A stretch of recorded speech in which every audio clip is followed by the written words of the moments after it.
Live, MinerTalk is here. We are presented by Jack in the Box. Big studio today, big type of show feel, and that is exactly how we should make it after what a game, what a finish, overtime thriller. Miners get it done against New Mexico State, 91-88. Wow, what a game. We'll take phone calls right now, 915-505-6009, 600 ESPN El Paso, Twitter and X, 600 ESPNElPaso.com, along with Zay Galindo, Sal Montes. We've got Chris from Inspo Lens. Chris Collins is back in the house. We are live on Inspo Lens. The video stream is on. King Eric, our spring intern's in the house as well. Everything is looking up here for us in the studio today. Most people this year in attendance for the Miners, 7,800 plus in attendance to watch this one. It was a 10-point game with 6 minutes to go in this game, and the Miners rallied back to close out the game, and they ended up winning. They eked this one out. And you could make the argument, Sal, if they had made that bunny by Jamal West Jr. against Sam Houston on Wednesday, that the Miners sweep this week, and they're actually in a much better position. I mean, they're in an okay spot right now, right? Winning today was huge in terms of Conference USA standings. They're 5-8, 9-15 overall, which is hilarious in itself.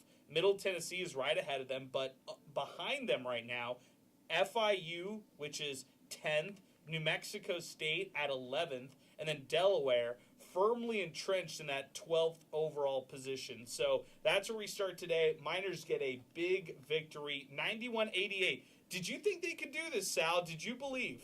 I did not. I got to be honest, I did not. Just considering, recent history against New Mexico State as well in the last 5 years or so. Even a little bit beyond that, the Aggies have been a lot more successful than the Miners, sure, especially in the in the Battle of I-10. So I got to be honest, man, I did not. However, I can say throughout this last 5-game stretch, maybe 6, recent memory, even in losses, they've been playing better. So that has to say for something. I mean, how about this? New Mexico State led the game for 35 minutes almost. They almost led for 35 minutes in this game, and the Miners were able to come from behind and win. I mean, Zay, the easy one to credit is Kasim Watson for hitting the big jumper. I mean, that triple, we've seen it so many times. We saw it from Elijah Jones to push them in that double overtime win in that game against St. Thomas, or whatever, the Division III team. That was earlier this year. We've seen attempts from the likes of Trey Horton, Caleb Blackwell at the buzzer. And then again, it's Kasim Watson who comes up big for UTEP. Kasim the Dream. And I mean, look, we can credit Jamal West Jr. for those 20 free throw attempts. He just got to the line every single time he wanted to in this one. 20 points. He finished the game with 8 total rebounds here in this matchup. Flirted with that double-double. Elijah Jones with 17 and 12. All of them contributed. It was the starting 5 who really contributed to win here for the Miners in the Battle of I-10. Yeah, and then, that's 35 minutes that New Mexico State leads. That stat, that's insane, right? You really look at that from how bad this UTEP team has been this whole year, especially playing against a physical team like New Mexico State. I was out. I wouldn't say I was out. I wasn't, walking out of the Don Haskins Center, but people around me were. As a photographer at UTEP, you have to sit, in the stands now. They don't have, specified places. So, I nuzzled my way in, found a nice seat, taking pictures. There was a point in this game, everybody around me left. It was that serious. Man. Everybody was gone. Everybody was out. And UTEP kind of just, it wasn't a big, huge run, I think. They were just chipping away.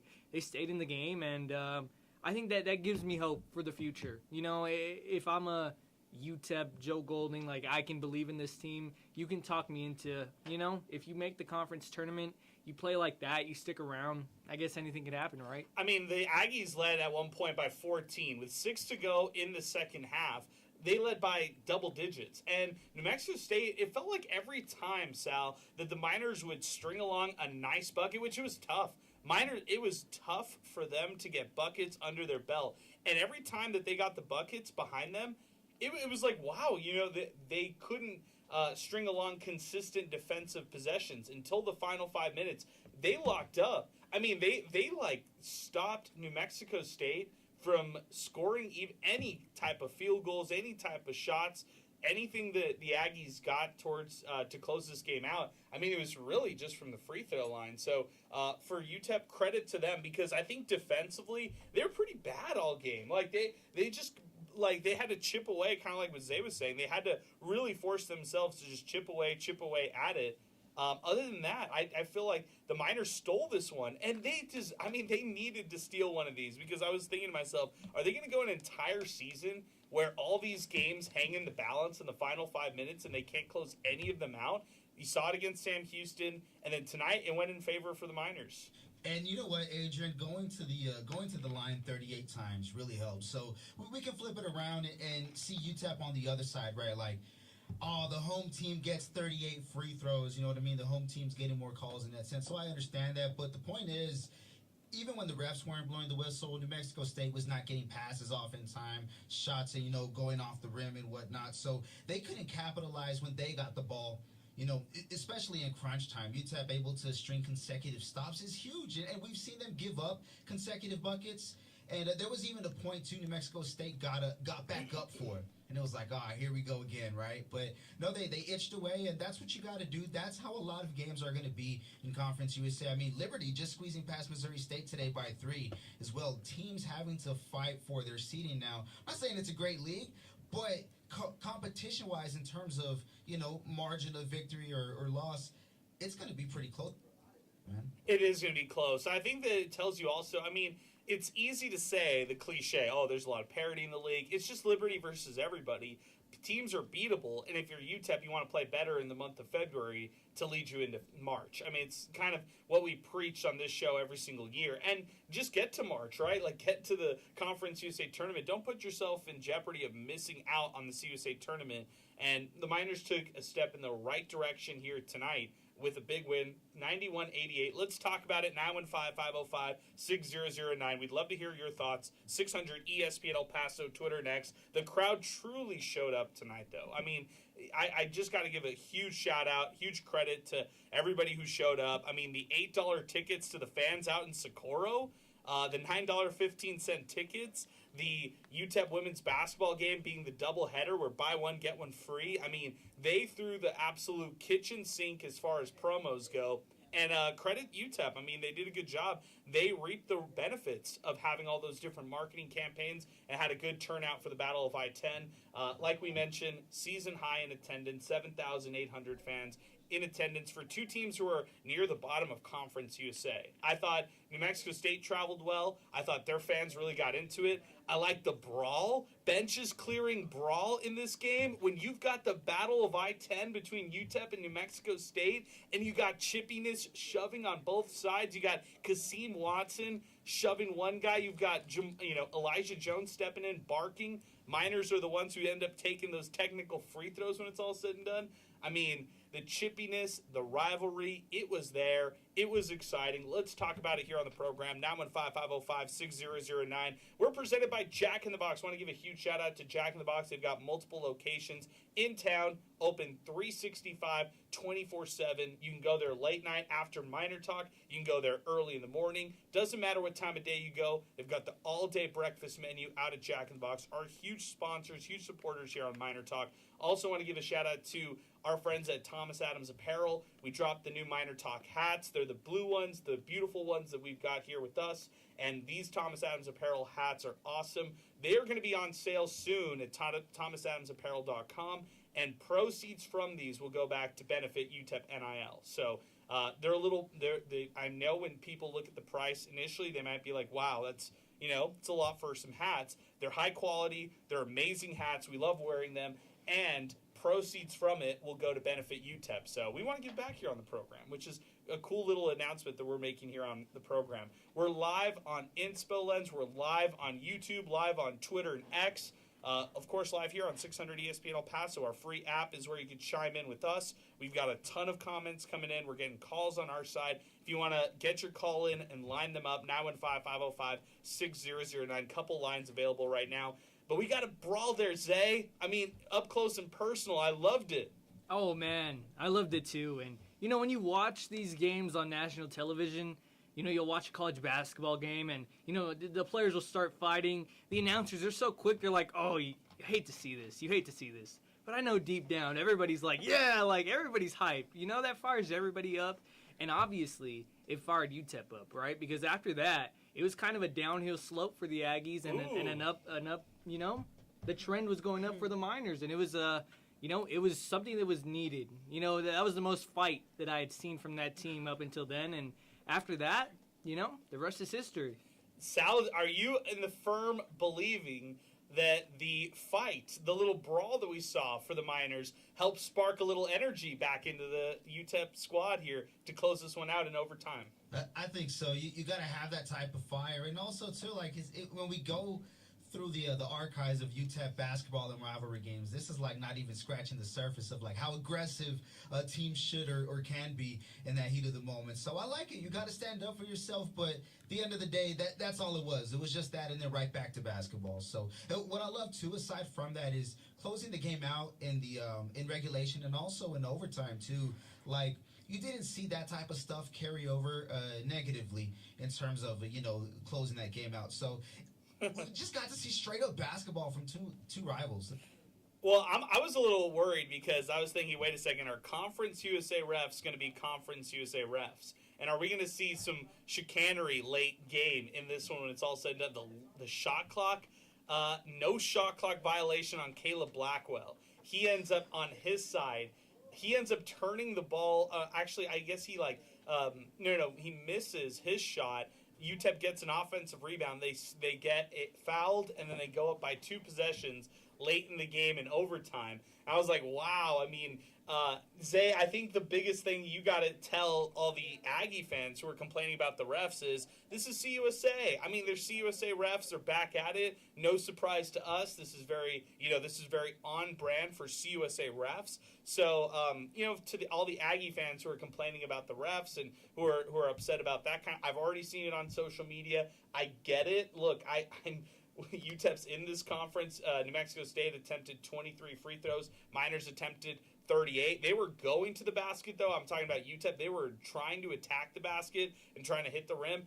To all the Aggie fans out there who are complaining about things like fouls, I mean, chill out.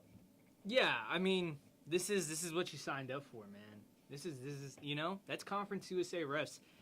You're going to have to get used to it. We got used to it. We don't have the ref conversations nearly as much as we used to because, you learn to live with it. You learn to live with it. But the funny part about it is on the big screen, like they were showing the replay in slow motion. And it was just so funny. Like everybody around me was like, cut it off, cut it off. Like it was so obvious. It was a shot clock violation. And I think the thing that Jason Hooten was saying is you have to review it. But since they didn't call it off and they let the live ball continue playing, you can't review that. You can't review that. That's funny. That's Conference USA refs. And what are you going to do? Review it on the next possession after the free throws? Like, I thought that was pretty hilarious. But Sal, any advice to New Mexico State fans who are upset about refs? I mean, hey, it's kind of like a batch of bad apples. There might be a couple of good ones. You just got to eat all of the apples, though. That's the thing. And today, UTEP had some good apples. That's the only way I can say it. It might be your night some night, but more than likely, it's not going to be. Good luck. There you go. I love it. Let's go back to Twitter next. 600 ESPN El Paso, Twitter next. Then we're going to Jason. We got Pinky hanging with us as well. Our telephone number, 915-505-6009. This is from Sun City Caper. This game should have been the team that loses their coach gets fired. Wow, there you go. Right there. This is from Carlos Martinez. Man, I miss the Haskins years. Too much emphasis on the wrong things. No wonder we hit rock bottom. Should be UTEP in the front with the jerseys that they wore today and no name on the back. Only exception should be a change to Texas Western as the throwbacks once a season.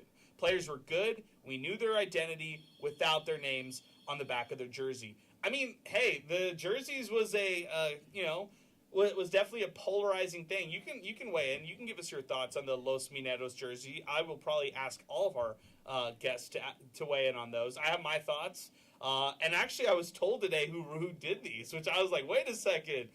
How did they allow this guy to make the jerseys? How did they? I'm not gonna spoil it, but I thought it was pretty funny. Zay, I'll tell you off air because you're gonna get a good kick out of it. Let's go to Jason Craig, who's joining us first on the phone lines. 915-505-6009. UTEP's DJ Jason Craig, who's there. Jason, you were in attendance, biggest home crowd for the Miners tonight, and they get it done against the Aggies. What's up? Man, what a game. What a game, man. I was sitting there, doing my thing, what I normally do, and I was, nervous, I'm like, oh, man, I don't know if they're going to be able to pull it out. But they ended up, that last 6 minutes, man, I'm speechless. Good W. I think they really did need it for more reasons than, the Conference USA. They needed this win because they're leaving, CUSA, and you gotta, on the way out, you gotta beat the Aggies, bro. You gotta beat the Aggies, and they did their job. So, big ups to the Miners, man. They did a good job today. To your point about the early advantage that we saw from the likes of, New Mexico State, I was thinking, are we getting into territory of 2025? Could New Mexico State come in here and blow out UTEP? And remember, I think I defined blowouts as 15 plus wins, point wins. You win by 15 or more. In my eyes, that's considered a blowout. And I was thinking, this is scary. I mean, the Miners are falling down, and could they go? I mean, in the first half, it was a 15-point game, essentially, or 14-point lead by the Aggies. And UTEP hadn't had the lead until the 3 or 2 minute mark of the second half. I mean, the Aggies led, like I mentioned, for almost 35 minutes of this game. For UTEP to rally back and steal it, that's a huge testament. Jason, you tell me, what'd you think of the crowd? Good crowd here tonight with both fans in attendance.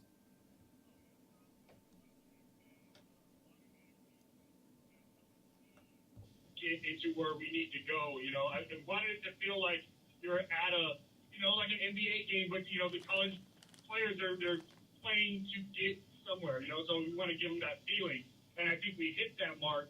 And when we have crowds like this, especially with the Battle of I-10, we usually fall flat when we have a big crowd like this, but no, they pulled through and they got the job done, man. I'm really, really happy with the way the team's been playing lately since I've been back, bro. I've been listening all season, and they have been really hitting the mark. Let me ask you this. What happened with you and the women's basketball team? I heard you got into it with somebody. With the Aggies. Oh, I don't know. Okay, then I was mistold. I was told something wrong. I thought you may have I thought I heard something about you getting into it with somebody from the in the women's basketball side of things. But I must be mistaken.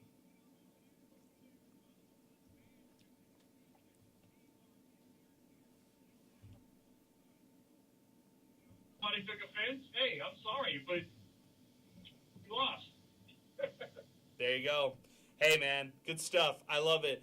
Great job, Jason. It's great to hear from you, my man. You take care. Good to hear from you. Our telephone number now in 550-6009 as we continue.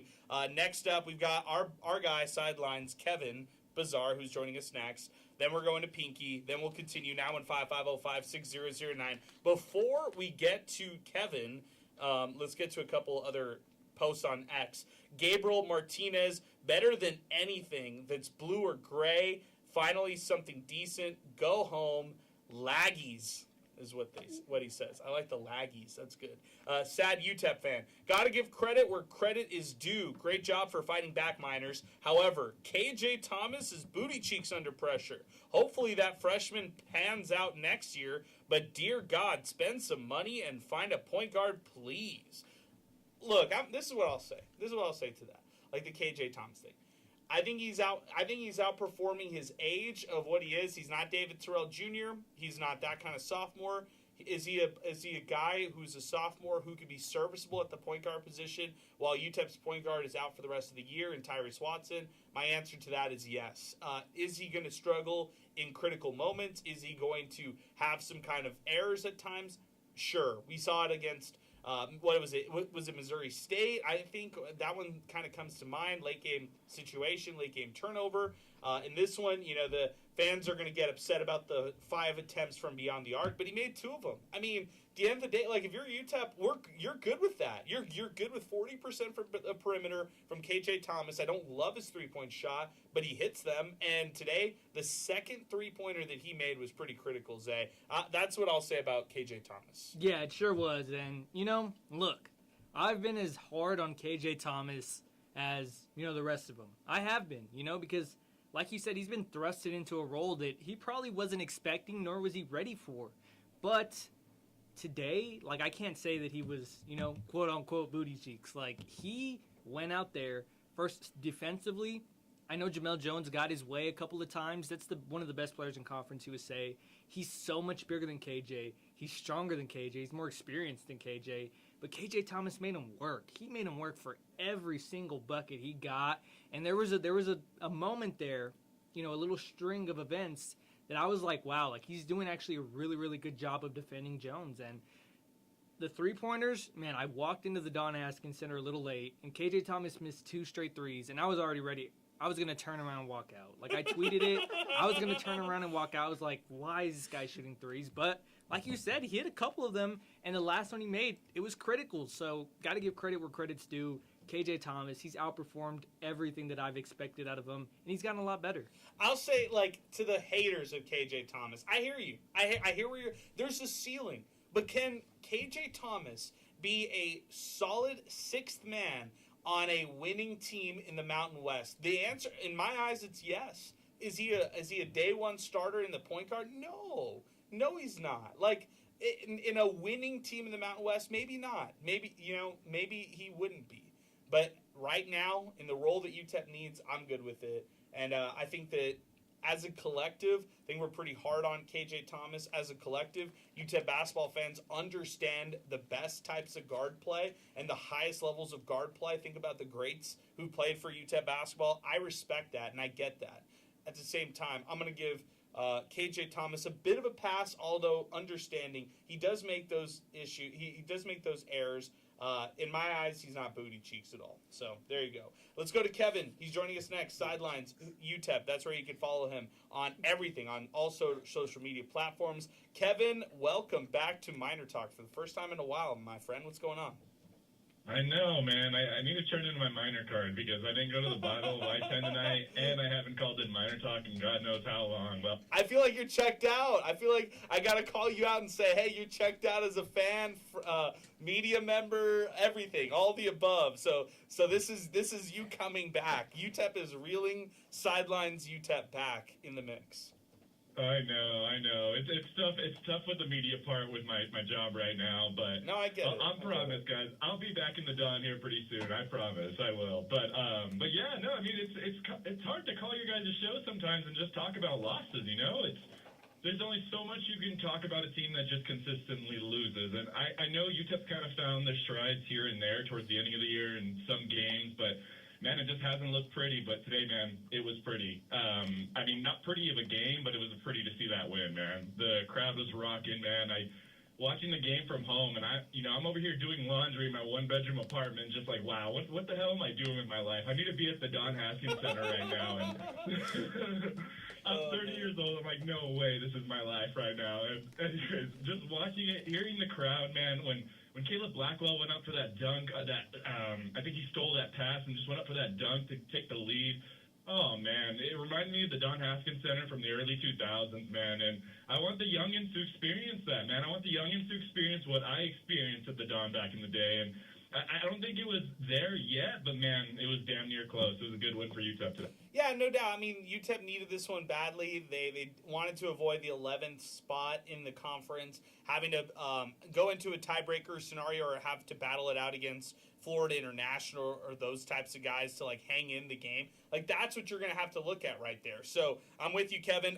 Your thoughts on the uniforms before we let you go, and I appreciate your phone call, man. You give us your thoughts on the Los Mineros uniforms.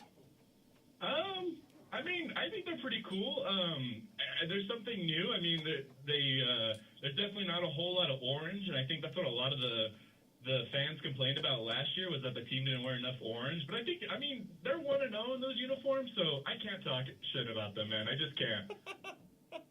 those uniforms for the rest of the years, boys. Come on. Oh man, let's see how it goes. Good job, Kevin. I appreciate your phone call. Thanks for getting in, man. That dump button could not come back sooner. Sal, good stuff there by our pal Kevin. Before we get to Pinky, all right, let's do it quickly. Around the room, we'll ask everybody, even our boy Eric over here, our spring intern. Pick or pass the Los Mineros uniform. We'll start with you, Sal. No, I definitely pick. I really like him. Pick emphatic. All right, Zay, go ahead. Crap on them. Go ahead. I want to save my opinion All right, for later, last. but you know my answer. Like, you guys know my answer already. So, I just want to go in depth and explain later, because I care about this stuff. I know everybody else doesn't, so yeah. Okay. We'll save your thoughts for later. Go ahead, Eric. I'm also a pick, too. I'm in with these and out with the grays. Okay, I'm all right. Yeah, if you're telling me this or the Grays, I mean, come on. There's no question, right? For me. There's no question. Zay, can we at least agree to that or no? We're not agreeing to that. If I speak, you'll have to go on your rant. All right. We'll save your soapbox. We'll save your soapbox for it. We'll save your monologue for it. Yeah, then we're gonna have to dump some of the words that you're gonna. Or we can't. We don't have a dump button. Sorry about that. Hilarious. Let's go to Pinky, who's joining us next on the program. My thoughts are, I'll pick for now, but I'm curious to hear what Zay thinks, and I could be swayed the other way. Pinky is next up with us now on 550-56009. Pinky, it's the Battle of I-10. UTEP defeats New Mexico State 91-88 overtime thriller, and you got a chance to watch this one. We're presented by Jack in the Box, by the way, also brought to you in part by Thomas Adams Apparel. Pinky, welcome aboard. What's going on, my man? Hey, first of all, let me tell you that I'm glad you and Steve and your crew made it back safely. Thank you, my man. Appreciate it. Bay Area. I know that's a rough place to go visit, especially when you're going on business like that. Now, I've seen this kind of game between these two teams for 60 years, I'd say. So I am not surprised of the type of game and the way it ended and everything, because I've seen it very many times before. So my point to everybody is, Coach Joe did a good job today. He didn't do too many subs like he usually does, because right off the bat he'll put in 2 or 3 guys with about 2 minutes, 3 minutes into the game. This time he let the guys play, and I think he only played 8 or 9 guys that I can think of. And yeah, good point. There were only 8 guys. Yeah, because that was, we were talking about that, and I talked to one of the guys, and I said, he hasn't doing subs. He's letting them play today more than they usually do, which is good. And they started off so cold, so bad. So I mean, KJ hit the first jump shot, a 3-pointer, and you didn't hear nothing from him until late in the second half. So it is what it is, and I enjoyed it. Like I told everybody, man, it sounded like the old Don Haskins back in the 80s and 90s to me. So it was great. It was great to see something like that. And I'm great a lot of people that went. Like, what's his name just said, all the younger crowd, and he's 30 years old, and I'm going, shit, you're young. But, that's all I got. Thanks a lot for keeping up and letting us talk. And tell Zay that I like the white one. Okay, you're good with the uniforms. All right, good stuff, Pinky. I appreciate your phone call, 915-505-6009. A lot of messages coming in and posts coming in on Twitter next. Let's get to them all. Poncho, finally, their efforts paid off, and they were able to stay in the game and win it. P.S. Golding hasn't earned the right to wear Texas Western gear yet. This is from Melissa Romero, I think.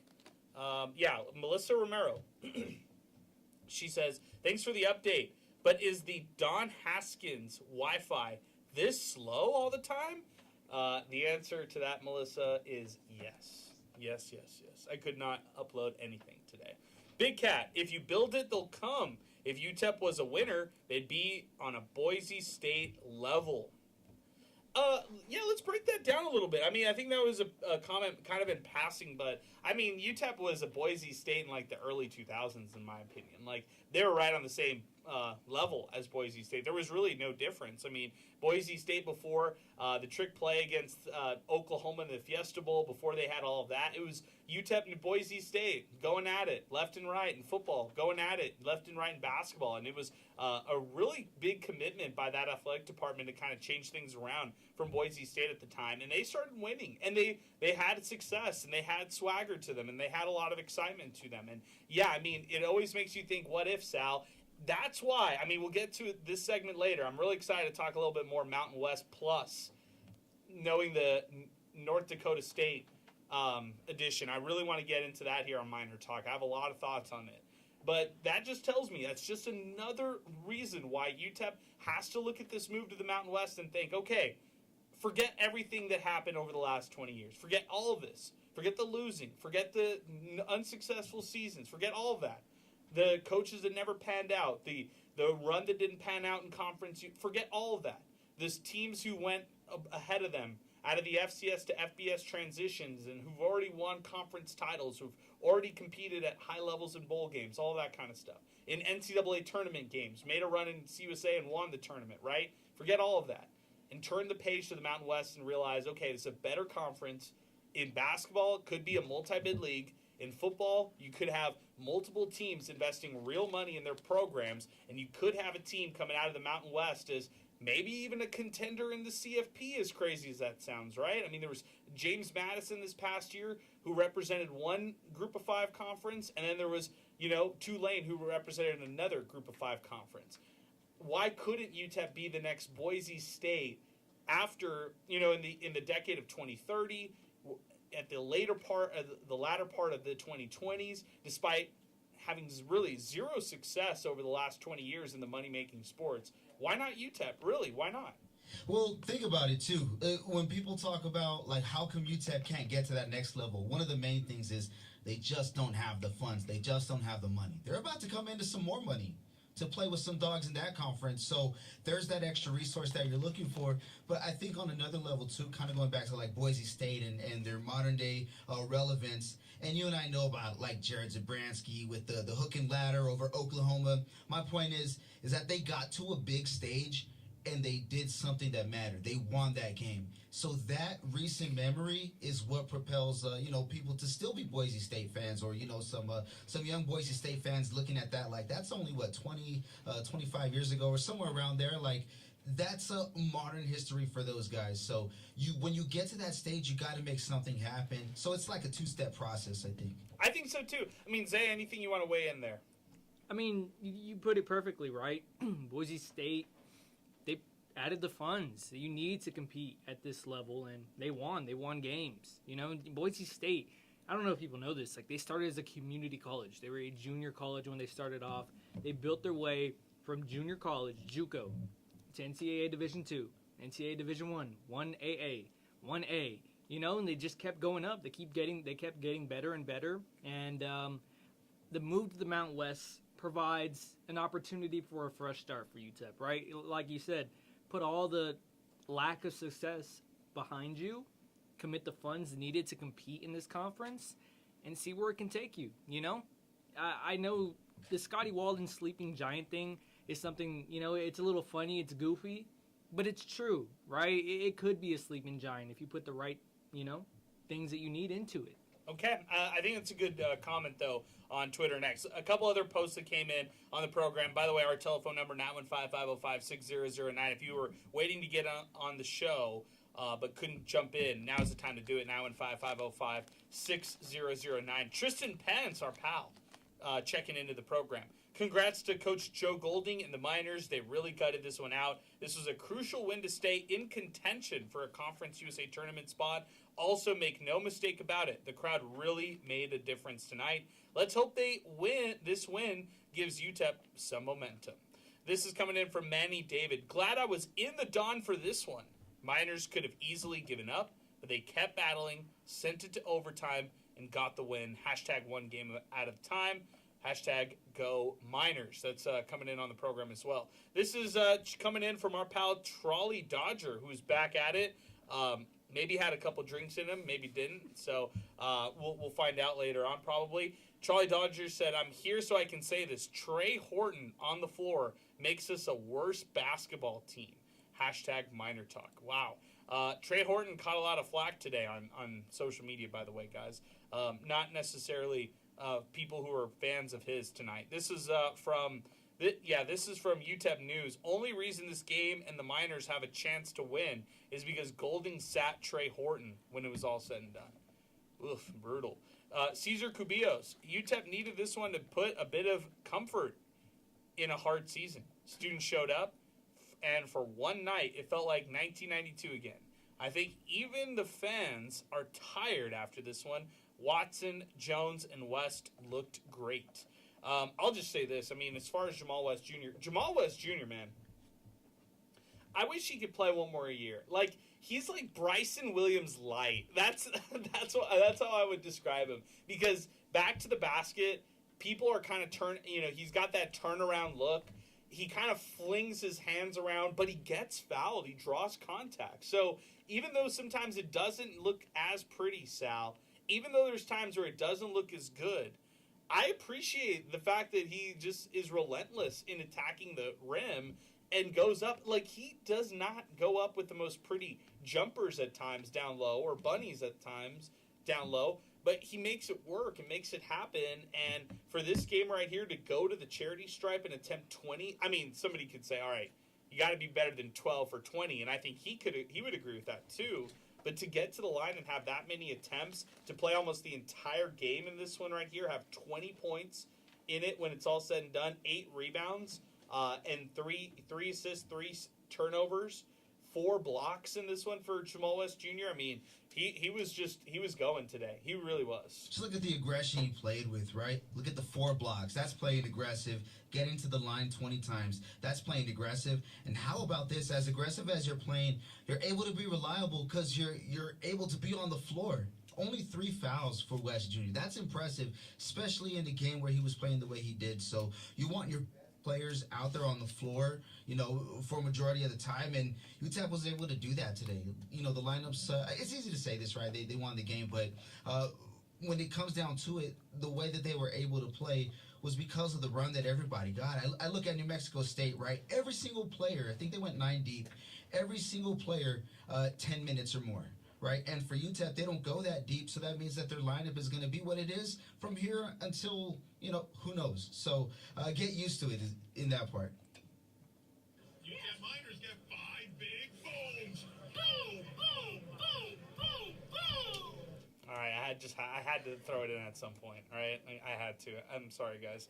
915-505-6009. That's our telephone number here on the program. Sorry, Zay, I had to. UTEP wins 91-88 against New Mexico State here tonight. To talk a little bit more about Kasim Watson, Zay, your thoughts on Kasim being the go-to guy for the last shot? Kasim the Dream. I said I named him. That sounds funny. But, nickname. I nicknamed him, and I feel so proud of that nickname. Every time he hits a bucket, I got to celebrate. And he's on my fantasy team. Like, he's my first pick. He was my first-round pick, so I'm extremely biased towards Kasim the Dream, and I'm not sure it was drawn up for him.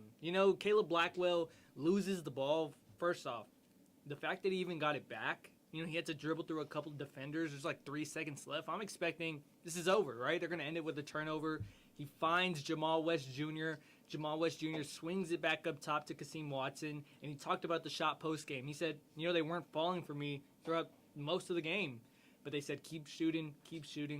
And I like that they have that mentality. And I know it can go both ways because I don't want to hop on the Trey Horton hate, but, they probably tell him the same thing, right? And they're not going in for him. But Kasim Watson, man, they went in for him late, and that was huge. He also hit a big 3 in overtime. He's just been such a good player, right? If Jamal West Jr. is Bryson Williams light, who's Kasim Watson?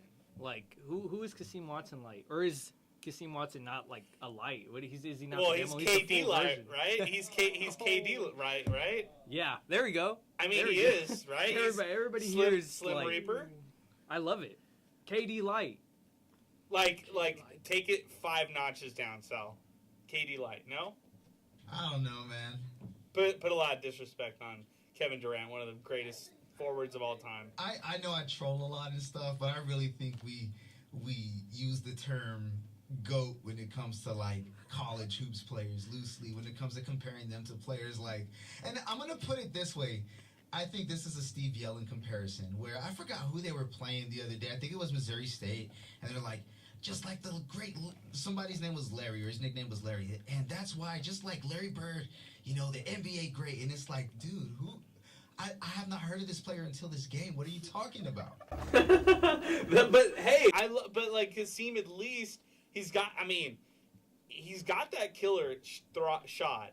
I love the 6'8" like the frame that he has, right? Like the size that he has. And for UTEP to get all their perimeter production from their big guys, Elijah Jones, you know, Kasim Watson, even sometimes Jamal West Jr. will make a triple here and there. But I would say for the first time, maybe in the Joe Golding era, I actually really like their 3-point games. Like I do. I like the way that they shoot from the perimeter on this team. Maybe fans would suggest or argue that they attempt too many threes, but I'll throw out that KenPom stat again. I think it's one of the best stats that KenPom has thrown out there that can tell you a little bit of how UTEP can reverse things in the final month with using advanced analytics. They are right now one of the worst teams in the country in average 2-point attempt distance, meaning that they're attempting a lot of these mid-range jumpers, these like far mid-range jumpers. And I think this was a really good style of play in like the mid-2000s. Stephon Jackson's hitting those shots. You know, you got those left and right, and you're not worrying about it left and right. But nowadays here in 2026, take a step back. Hit that three. Like, it's a 3-point game. It's a perimeter type of game.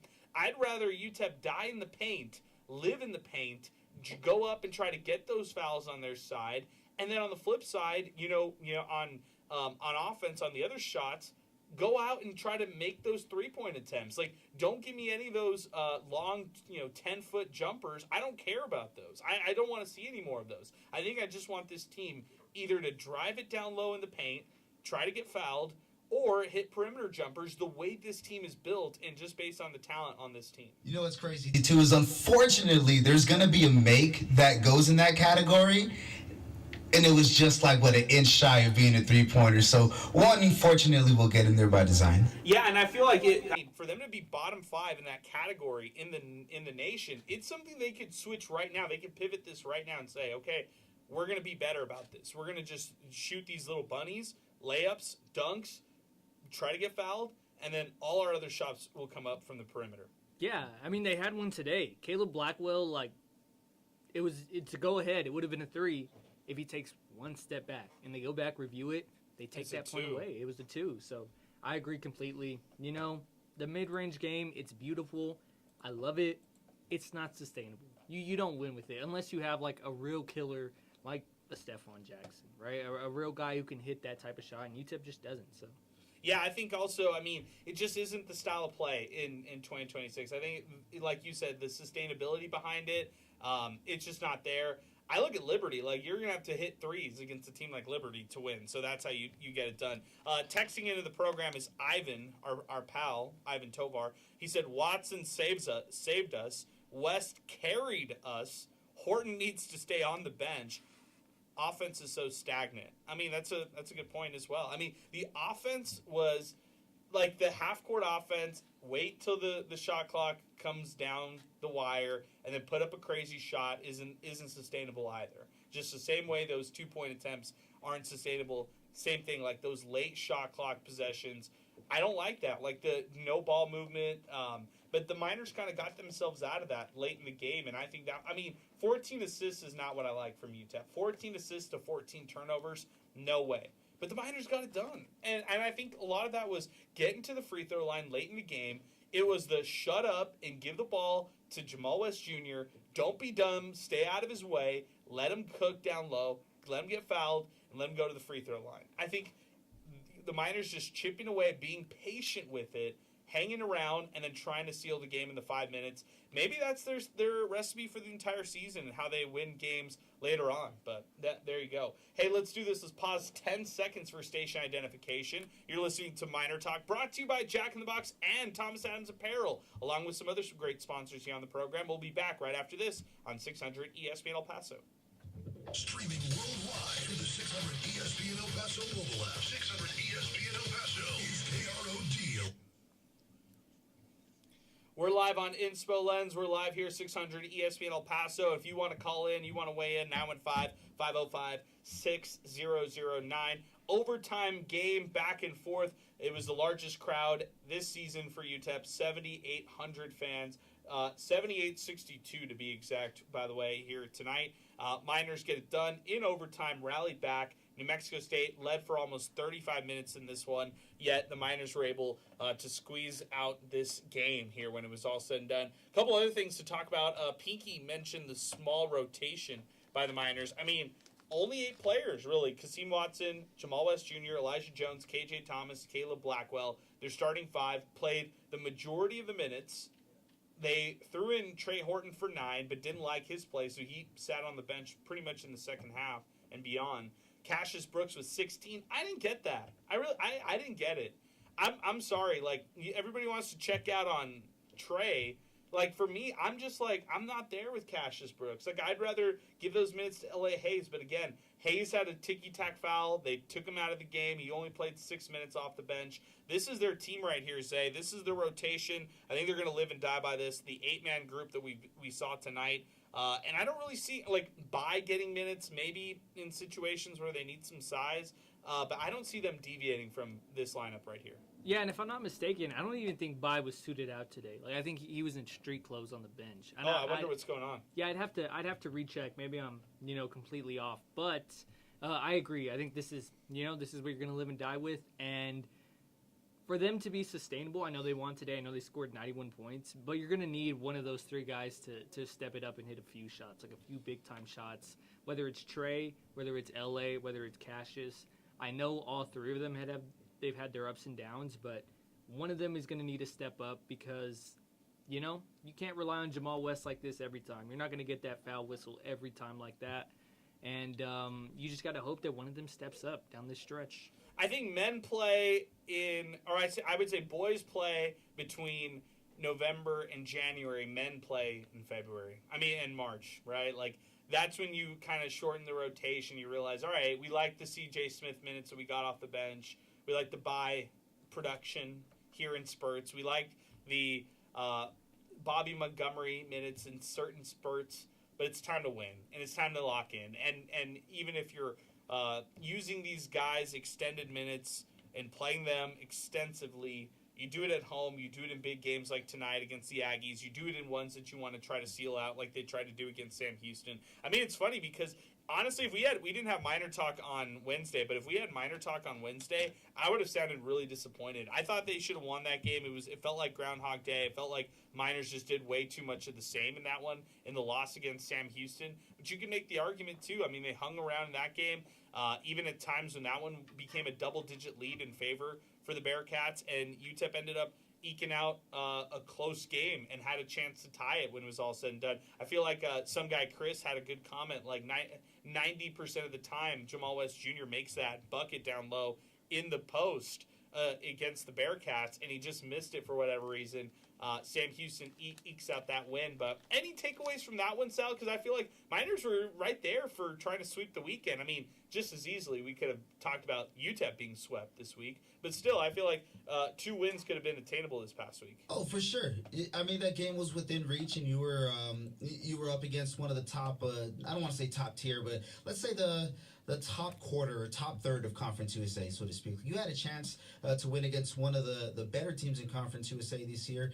And also on a quick note, I think it's a shame that was just the one offer this year. I think it should have either been Missouri State or Delaware. Like, you do your one game against those 2 teams, and you sacrifice that other one to give a double game Miners and Bearcats. So kind of disappointed in that, man. We talk Me too. rivalries and stuff, and that's like, it's not a big rivalry, but it's the most fun on Twitter, in my opinion, between UTEP and Sam Houston. So that's a shame. It's only one game for regular season. So Has anybody else noticed that they've suddenly quieted down a little bit? I think it's because they realize all their content is not going to be as viewed now that they're away from CUSA. Anybody else who notices that one as well? There was I wouldn't say a rumor, but some people thought they were all owned by one guy. It was one guy with 4 Sam social Houston. media accounts. And I would see it. I would tweet something and like that.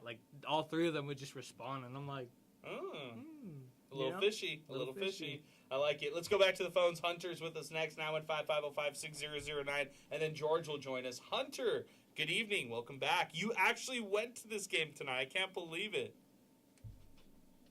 An only game that I will be attending this year, and I'm glad I did. One and only. You don't want to go see Liberty next week? Dude, I paid $108 for 2 tickets. You're kidding. How did you miss out on the $8 Socorro tickets? We could have lied. We could have said it's Hunter from Socorro. Come on.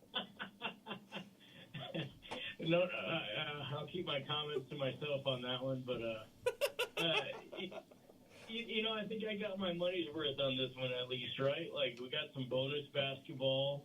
I knew this would be the game to be at because you got 2 teams that are equally terrible and 2 coaches that I think are still coaching for their job, and 2 teams that are fighting to get in the tournament. So it was going to be entertaining one way or another, right? And so it lived up to it. I'm glad it was a good game.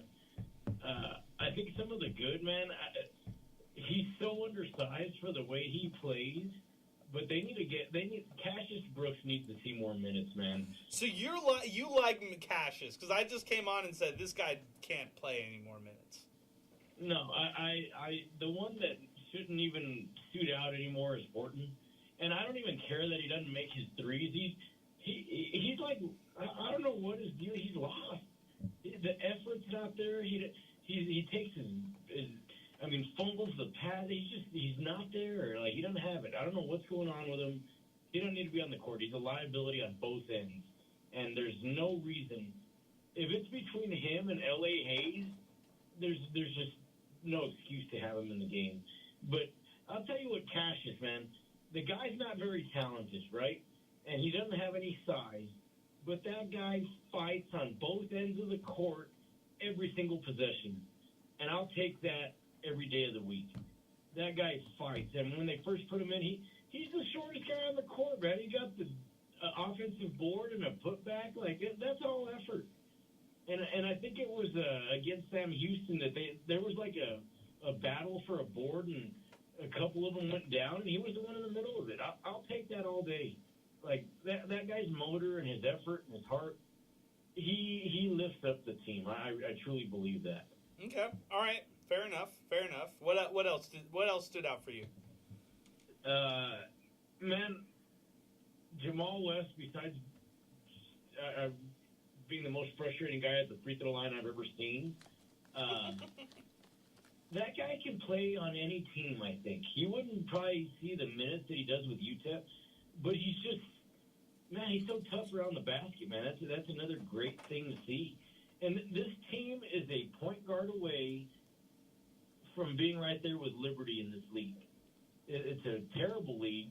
The fact that they're competing with who they have is a blessing, but they're really a point guard, a really solid, good point guard, like a Julian Stone. And these guys have the pieces to be dangerous in this league. And Jamal West, I'll take him over anybody. Elijah Jones, what great progress that guy's made.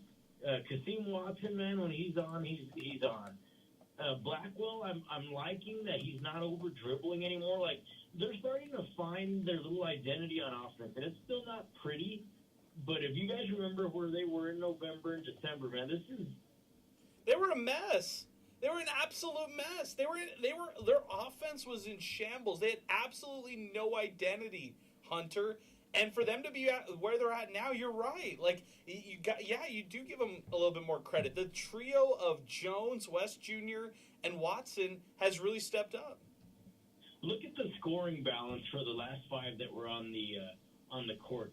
It was like 18, 20, 20, 21, and 17 or something ridiculous. Like, that's a heck of a balanced lineup right there. And if they had a point guard that knew how to distribute the ball and create for others, man, this would be a very entertaining team to watch. And they've made progress, and so that's all I'm trying to be more positive than normal, and I think that's all. I'm not lying, that's all true. And then just my thing that I still question are they go on their lapses too much on defense. There was a couple series in a row, a couple layups for no resistance, no effort. It's like, we'll just get the ball and go do our thing. That's not the mark of a good team. The free throw is not the mark of a good team.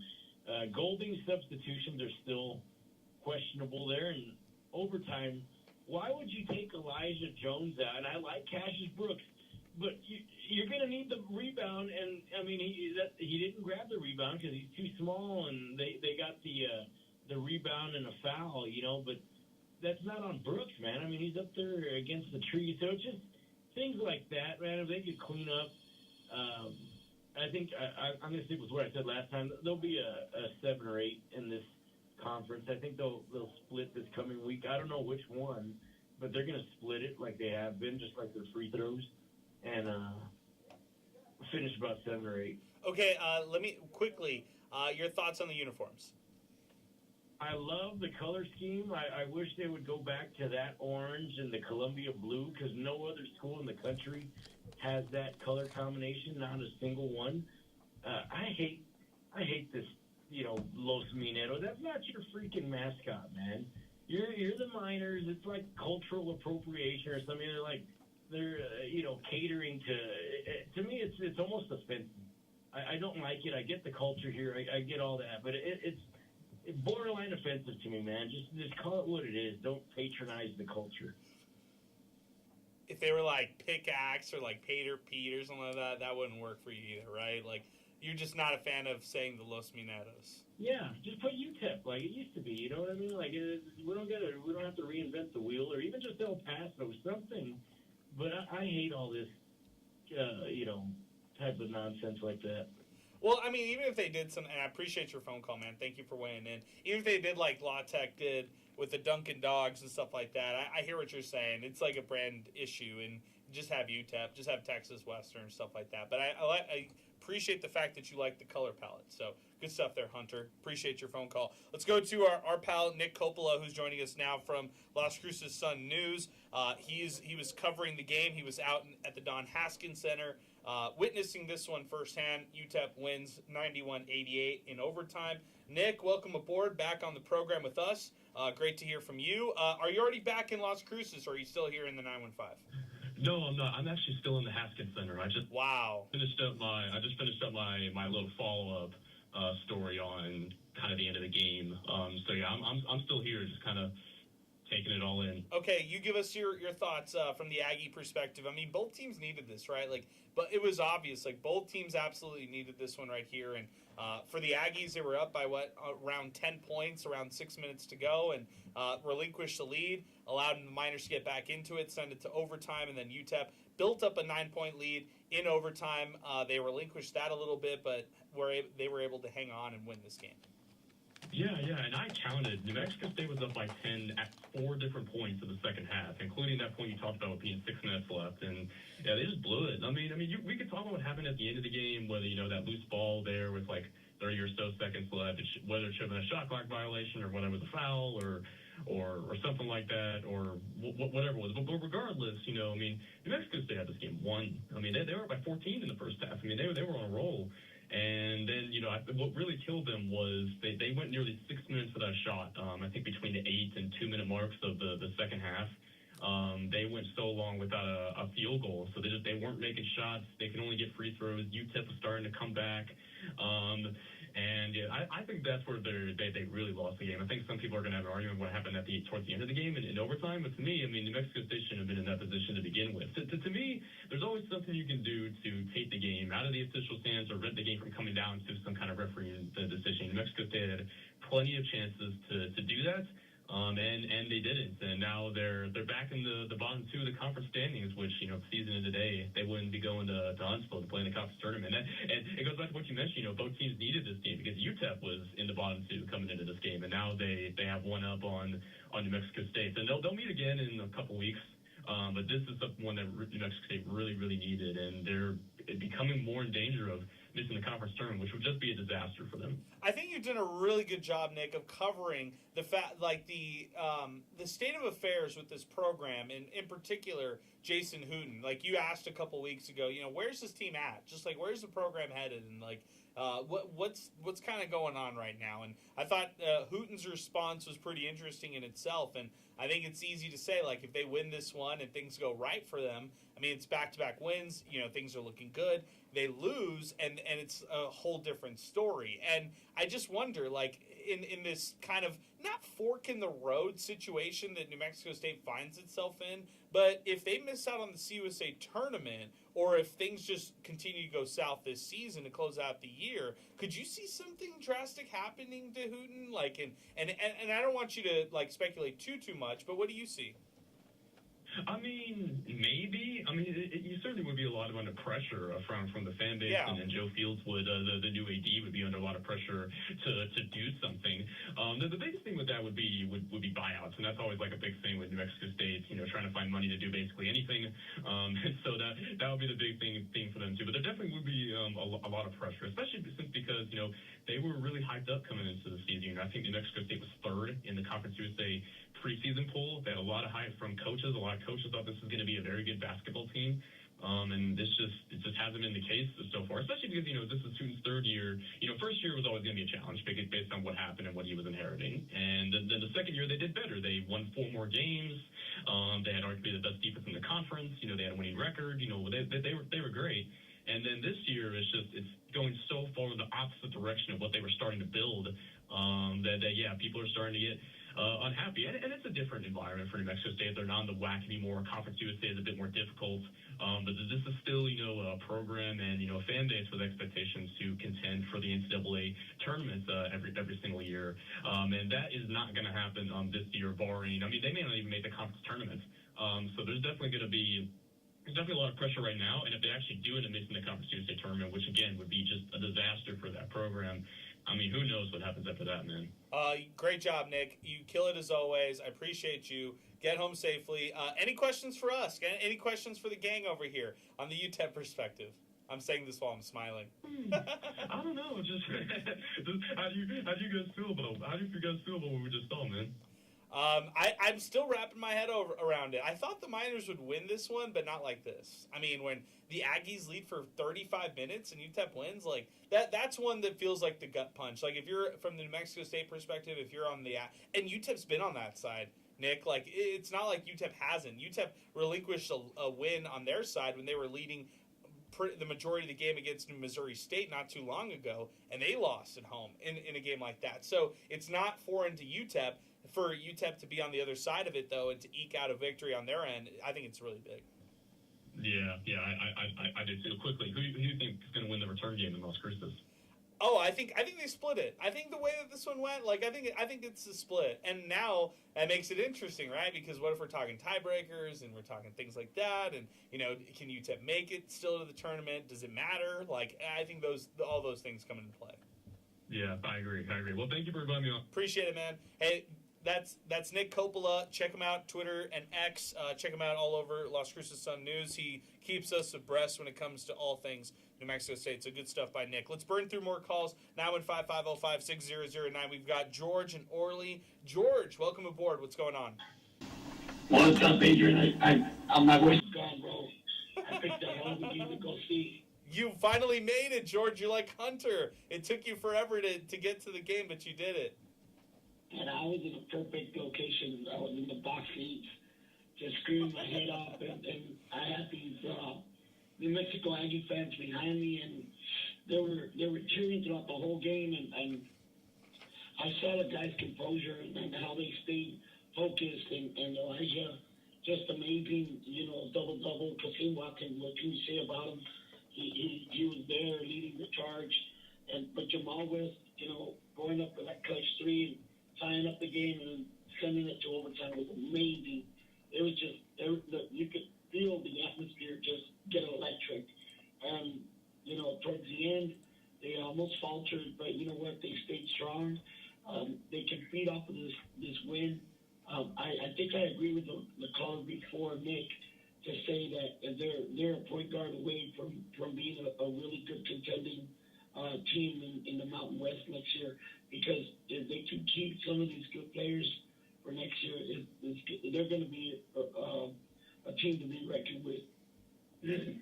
I hear you, and I feel like as far as guard play goes, they just don't have that. But I love this is the first time I've seen it in a while where it's flipped. Like they've got the bigs to kind of keep up with it, and it was the bigs that no one saw coming. Like everybody on paper when the season started said, "Oh no, Elijah can't play the 5. Oh no, Jamal West Jr. He's 6'6", he can't play the 4. Oh no, Kasim Watson, he's not ready for a big role." And these 3 guys have stepped up.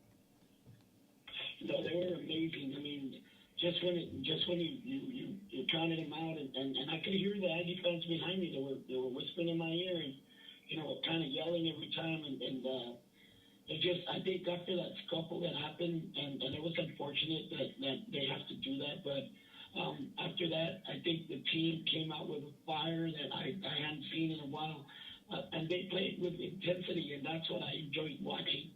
You know, this is a team that can do something.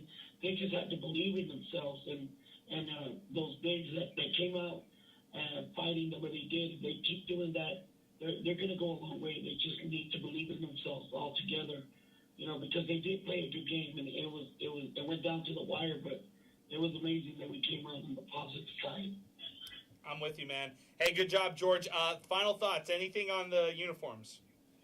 You know what? I'm going to go against the former caller saying Los Mineros. You know, you're in El Paso. You know, it's a Latin community.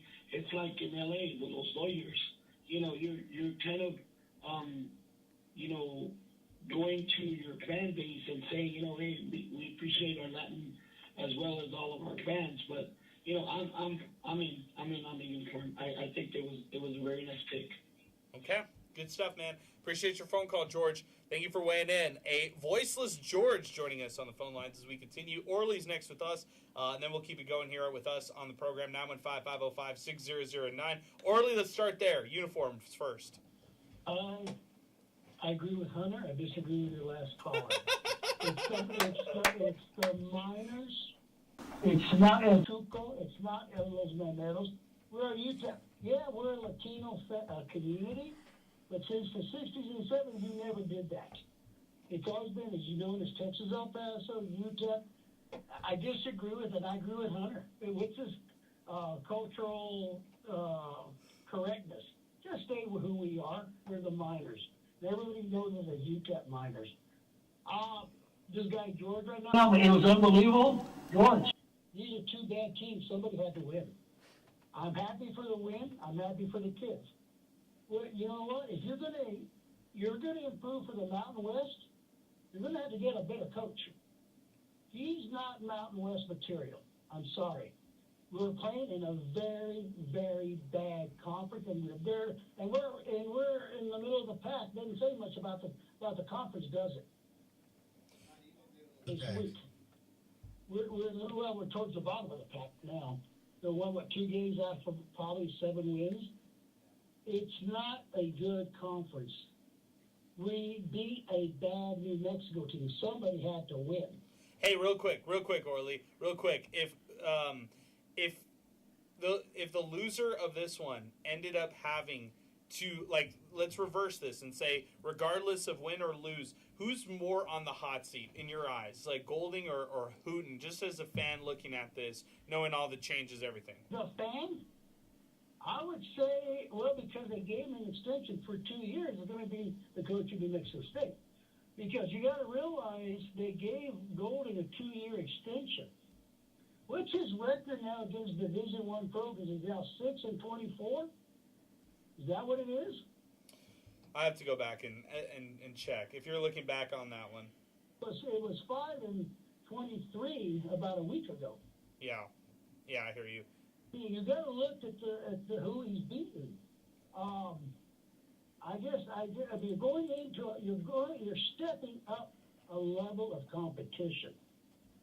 You need to step a level of recruiting and coaching, in my opinion. But we've got a 2-year extension. I don't know what's going to happen there. Okay. I think you need, in my opinion, they had a good crowd tonight. But lately they haven't been getting a good crowd. You're, as a season ticket holder, you get ticked off when you got somebody sitting next door to you for $9. You pay over $800 for one season ticket. I know. Well, and I understand they got to fill the place up. You'd fill it up if you put a product out there. Did you have to park far today, Orly? You seem like you're in a bad mood despite the win. I thought we were going to talk some happiness into you. No, it's not that. It's a great win. I'm happy for the kids. But it's not like we just won the national title. I agree. Nah, I'm 100% behind that. They're calling in. They're excited. They're going, Georgia lost my voice. Really? You beat a team that was 10-10 overall. The rivals. It's still the Aggies. Battle of I-10. I get it, but still. Guys, let's relax. Let's see how it plays out the rest of. Hey, okay, so I like where you're going with this, Orly. Call back if they beat Liberty, right? Like, that's when you can get pretty excited and bullish, right? There's a signature win in 5 years. North Texas. North Texas. Arizona State. So you don't count the one you won at Abilene Christian. Where's the signature win at UTEP? I know. I hear you. ASU. Conference win. I'm saying a main program. Orly, I hear you. Happy for the kids. That's what I'm happy for. They played a great game. They won the game. That's all it's about. But we're making it sound like they're going to catch Liberty. I mean, they still have a losing record, right? Orly, I appreciate your phone call, man. Thank you for weighing in. They still have a losing record. They still have a lot of work to go. You can still be happy that they won this game, right? I mean, I feel like that. Thoughts from the boys over here? Anybody, go ahead. Yeah, I mean, it's a rivalry game. You know, you're allowed to have fun in rivalry games. I mean, UTEP fans haven't had any fun all year. So I think that if you're gonna lose your voice, might as well lose it in a rivalry game win, rather than not lose it at all this year. I would love to lose my voice. You know? Yeah. Enrique Ortiz chiming in. What a game. Sorry, guys, I would call in, but I have no voice as well, just like George. UTEP is 9-1 this year, scoring 70 or more points. Some great optimism leading into a heavy couple of games. Hashtag MinerTalk. Good job. Text Truth Tejano. Love design of uniforms, but we are the Miners, not Los Mineros, and we need more orange. Also, when a Blackwell is on fire from three-point line and distributing the ball, he's like a mini Tim Hardaway. There's your Tim Hardaway light. Caleb Blackwell, Sal. No. I'm gonna do it. Somebody called in and said like Cassius Brooks was like just a beast and a bully. We're gonna go this way. He reminds me of Tyler Hansborough. He's not Psycho T, he's Psycho C. So that's my guy. Oh my goodness. All the comparisons are terrible today. I can't stand them all. I like the Psycho C though. Great nickname. I kind of want to move on from something. I think we hammered on it for a while, but I'm going to say the real thing, but I'll ask you all the question first. Would you say that 10 games is a respectable sample size? Yes, yeah. All right, I'm ready to throw out the 5 and whatever against Division I teams. How about this? They're 5-5 in their last 10 games. Okay. That's kind of who they are, 500 team. Okay.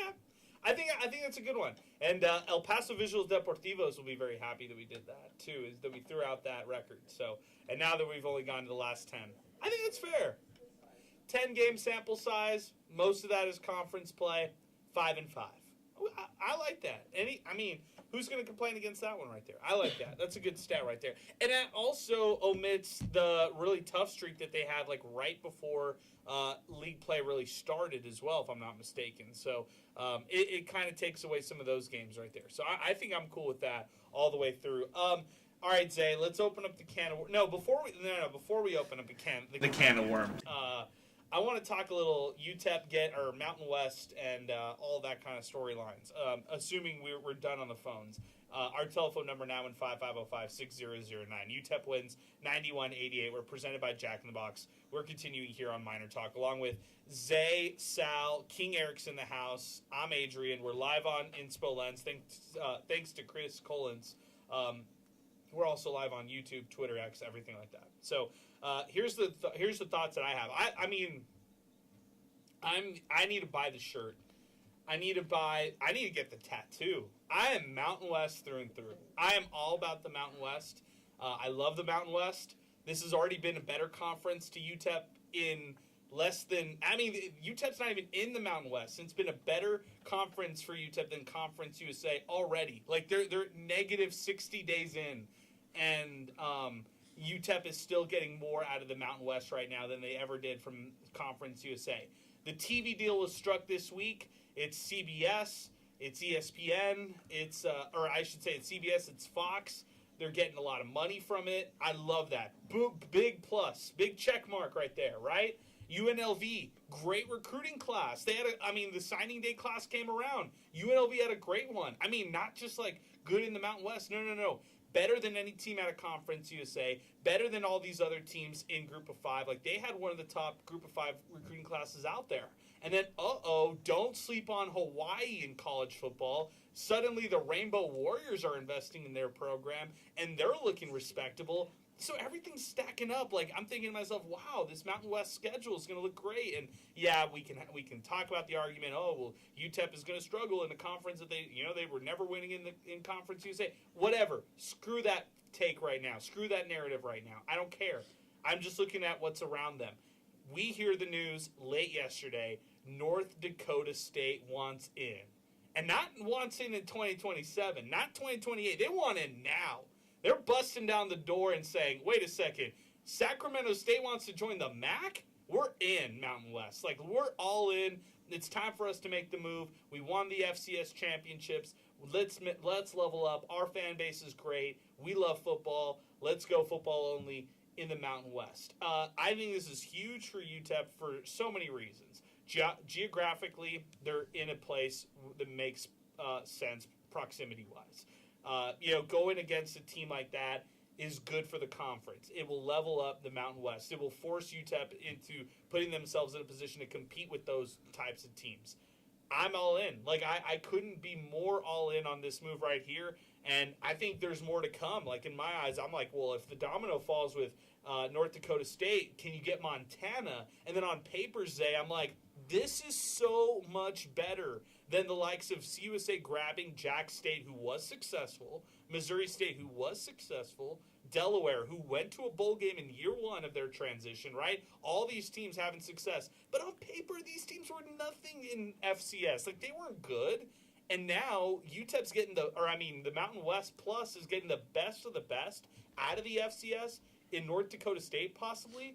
I'm all in. I couldn't be more all in on this. And they're willing to pay $10 million in entry fees, waive TV revenue for the first couple of years, so it's more money for UTEP. Second, what took them so long? Like, why are they barely coming to the FBS now? I feel like they're the best team. Like, they're the best team you could have grabbed. They're the best team you could have grabbed. I know nowadays it's about TV markets, this and the third. No, North Dakota State wins football games. They've won championships. And, a lot of people are going to say, well, why would you move up to the FBS when, you're competing for an FCS championship every year? They're so good. They're tired of winning championships at the FCS level. They're ready for the next challenge. And James Madison went to the FCS championship plenty of times. And guess who they would always lose to? They would always lose to North Dakota State. Like, that is a program that day one, year one can compete for a college football playoff spot. Like, that's, if they're allowed to. That's not crazy to say, right? People really, really believe that. I believe that. And if they are added as a football-only member, the Mountain West seriously could be on par with, the American if everything goes right. Why not? I'm laughing because it's like New Mexico was never good before this year, right? Like, as a program. And UNLV's really stepped it up.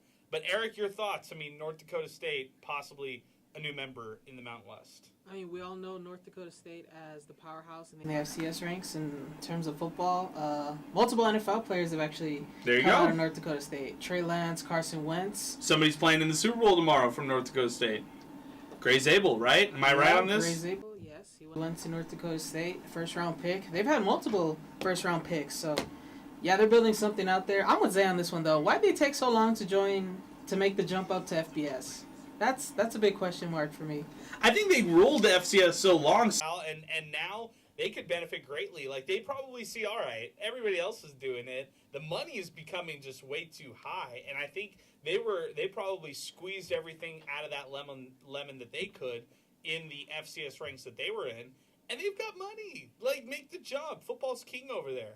And it's going to be king right away when it comes to Mountain West football. I agree with these guys, man. That's a damn good football team year in and year out. But my favorite thing is, like, I know there's, like, conference realignment all over, but, like, you said it too, geographically, it's just so beautiful. Yes. You know, aside from Northern Illinois, like, I really love the way this conference is. And I understand Hawaii, in theory, is, like, the furthest team from every single team here when it comes to the conference. But I mean, they're literally on a mountain, so I get it. It's old school whack there, but no, I really love the way that the Mountain West is looking.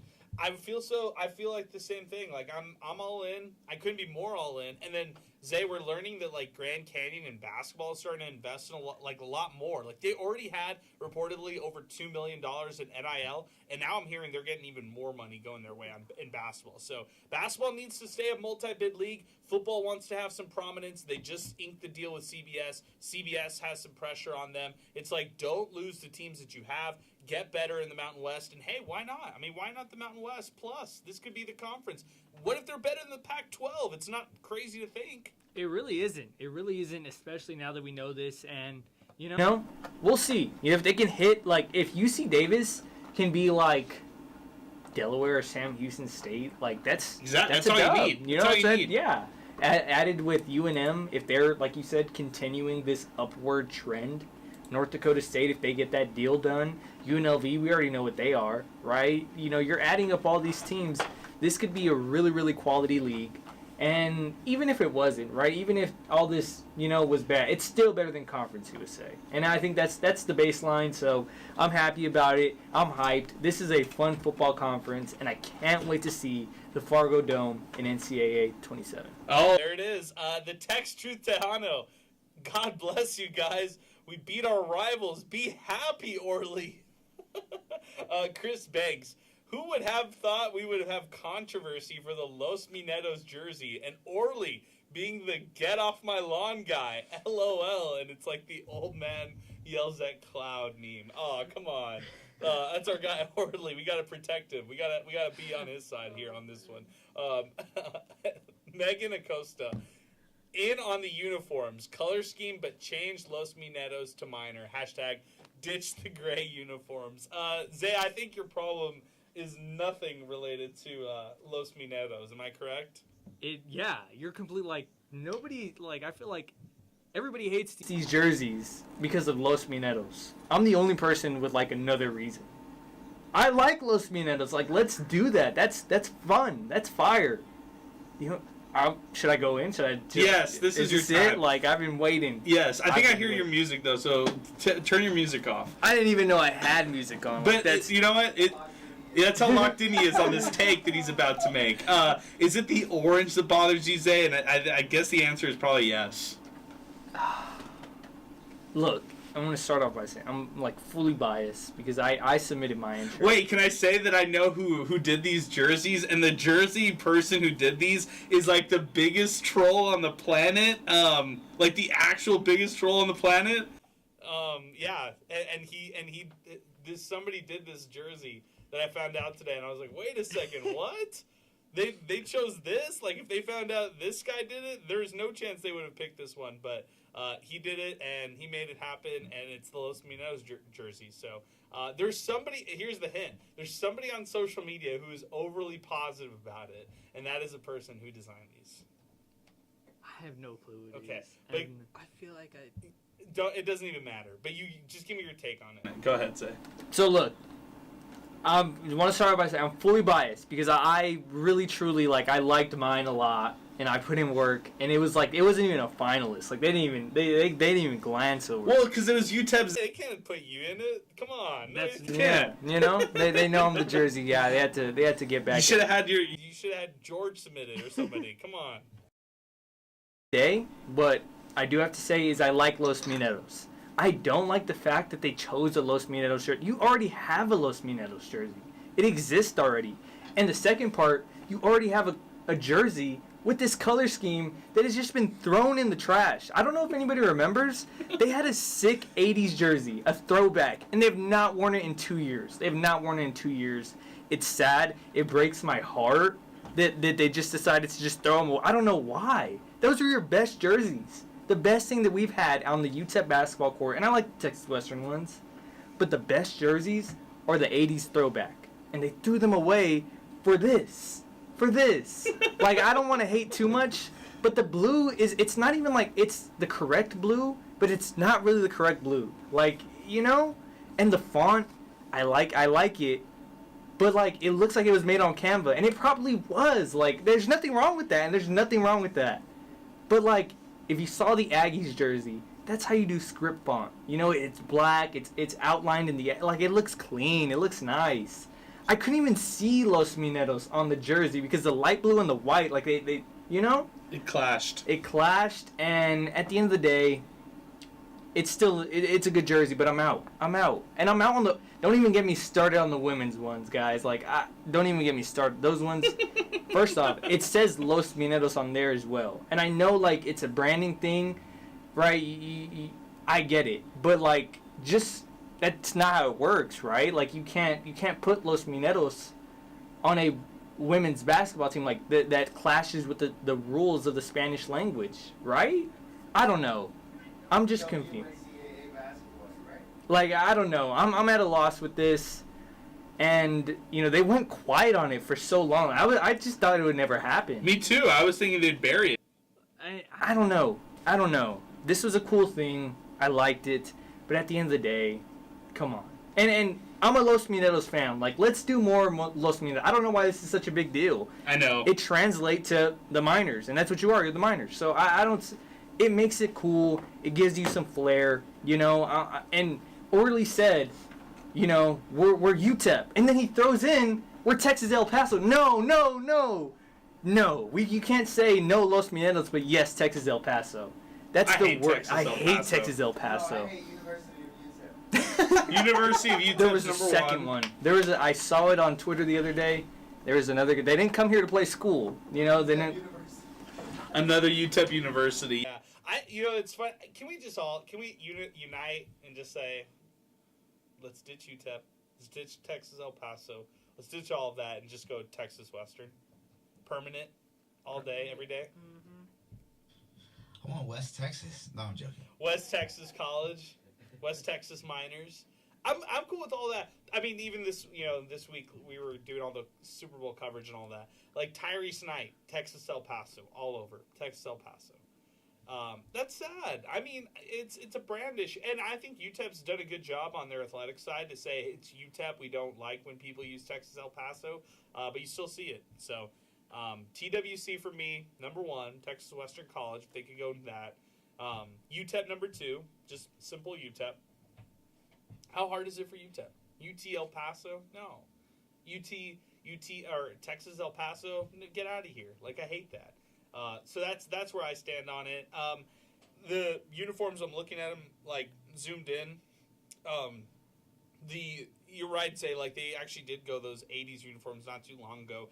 It's an all white look that they're going for this one right here. I don't like the the color of orange on the number and then the back number on that.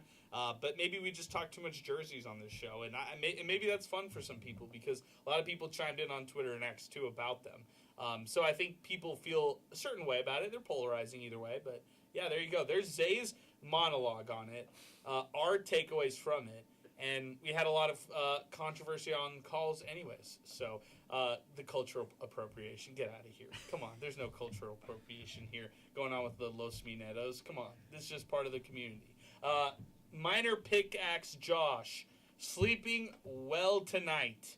Hashtag MinerTalk. Happiness is knowing that UTEP won today. Okay, good job. Good stuff, man.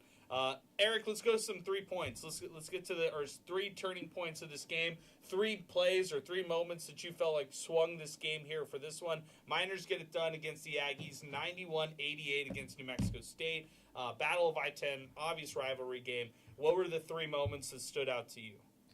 Yeah, so we got 2 in the second half, 1 in the first half. The first one being 7-minute 38 mark. NMSU was up 26-18 at that point. UTEP had gone 1 for 6 from the field at that point. They were kind of struggling. They come out kind of cold to start the game. So, yeah, that was kind of an important one for me. To start the second half at the 15-minute 23-second mark, NMSU was up 49-39. I thought at that point it was going to be a blowout. That's when NMSU really kind of started to get away. They started to build on that. I thought it was over at this point. I thought it was over at that point, too. I think they got up to 14 a little bit not too long after that. And then the last point I have, it wasn't even a minutes or a points thing. I literally wrote down, Kasim the Dream nails it to send it to overtime. That's the biggest play of the whole game. Sure. Kasim he pump fakes, and he hits the shot. As soon as he left it, he was confident. He knew it was going to go in. And sure enough, it went in. You know, you guys were talking about that scuffle early on in that second half. I think that kind of woke up Kasim a little bit, because after he hit the shot, he kind of turned around.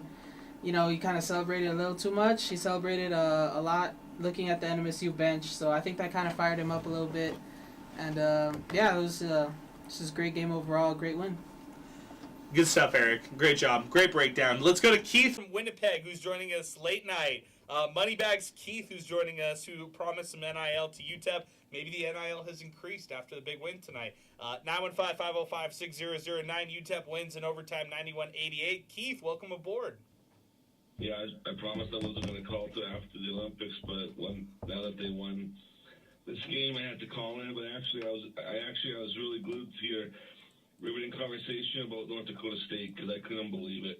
I can't imagine what it's going to be like for me if North Dakota State joins the conference and I get to drive like just 2 hours down to see how. There we go, Keith. I like it.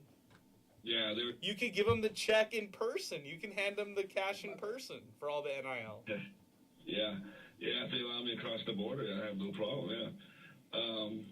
I was listening to Fargo is pretty close. We get all their sports radio shows. And if you ever want to get a guy on your evening show, like your drive home show, you should really get Jack Michaels on your show. He's the guy that you would want to talk about North Dakota State joining the conference. That is the guy in North Dakota right now that would be very enlightening for you guys. North Dakota State is a very interesting university because I was actually at their first ever D1 game ever. I remember it like it was yesterday. I drove down that day for the game, and the enthusiasm for that program was so bad. What they have been able to do from that moment, like I'd say about 3-4 years after that, they were actually going to fire Craig Bull. Nobody was coming to the games, and all of a sudden they made the playoffs, and then the next year they win the national championship, and they haven't looked back. The way that they have built that program is unbelievable because, believe it or not, North Dakota State wasn't the premier university in that state. It was the University of North Dakota. They were always beating up on North Dakota State, the Bison, and so for legendary hockey, by the way.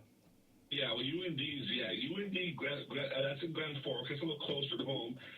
They're really big in hockey, like really big. They have one of the most beautiful arenas that you imagine because they have a guy, well, he passed away, Ralph Engelstad, who used to own Imperial Palace in Las Vegas. So he donated all his money before he passed away to build that arena.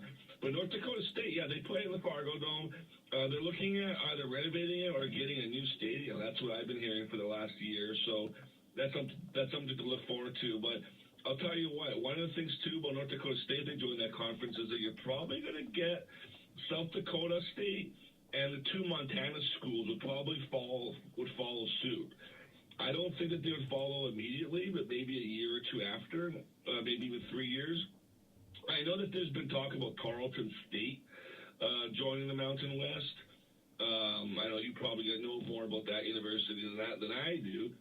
But one of the things that I'm really excited for joining Mountain West, you kind of brought that up, is that I don't have to get these games on ESPN Plus then. I can get them on CBS Sports, the Fox Sports networks. Way easier to get my sports. So that's something I'm extremely looking forward to in the future because I just can't. I mean, I've been able to get it, but it's just very difficult. And the quality is just not there. And I know that you're an ESPN product, and I'm not bashing ESPN, but it will turn Miners football and basketball programs into a new exciting era of just being on CBS Sports, being on Fox Sports. I know that the games probably won't be on the main CBS unless if there's like a championship game, the conference championship game. But that's one of the things that I'm really excited for is just to get on a different network, and it'd be much easier for us, and also good for the recruiting. We're going to be on more tubes across the country.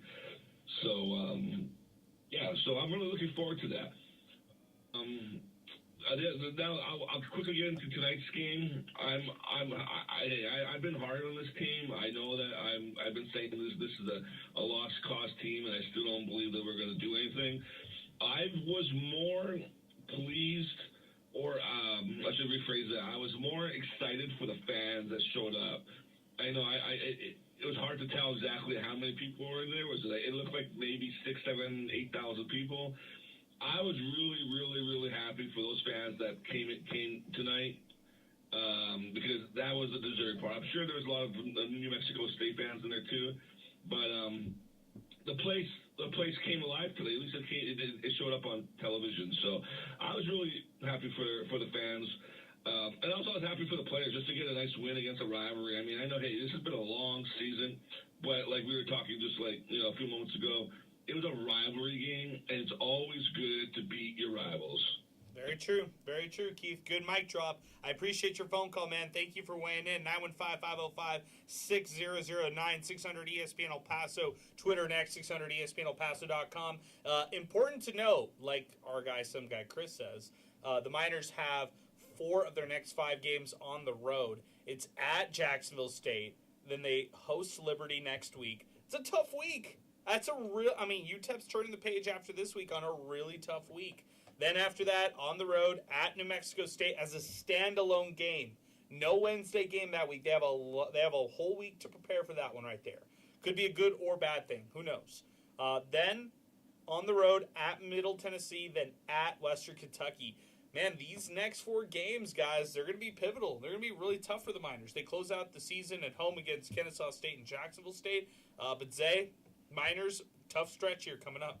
Yep, tough stretch indeed, and I know we said they're 5-5 in their last 10 games, right, and that's good, but I still feel like they didn't take advantage of this home stretch as much as they should have. Should have beat Missouri State. Should have beat La Tech. Yeah, I mean those are 2 winnable games, and especially the Missouri State game. I mean, you both of them, really, right? Under 3 minutes they gave themselves a chance and they couldn't pull it out, and they did in this one. They got the win, so you take that. You got to steal some. You got to steal 1 or 2 of these next, these next 5 games, I think? 4 of the next 5 on the road. Yeah, you got to steal 1 on the road. You got to win the home game. And I know against Liberty, that's tough. Yeah, that's hard, right? So maybe you're not going to, you're going to have to maybe take 2 on the road. All I know is some guy, Chris, he said it as well. Every game gets bigger from here on out because you need to find a way to get in the conference tournament. You can't be the odd man out. You have to lay it all on the floor just to get in.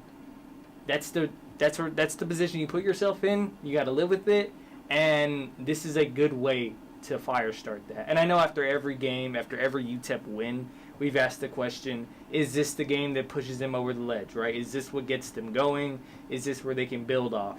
Well, this is it, right? This has to be it for real this time. We say it all the time. This has to be. It's a come from behind rivalry win in front of a huge crowd. If this doesn't pull you forward to more victories, well, then the season's over.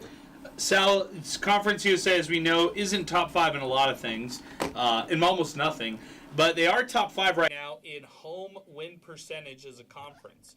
Uh, 48 of the 74 games at home have been won by the home team.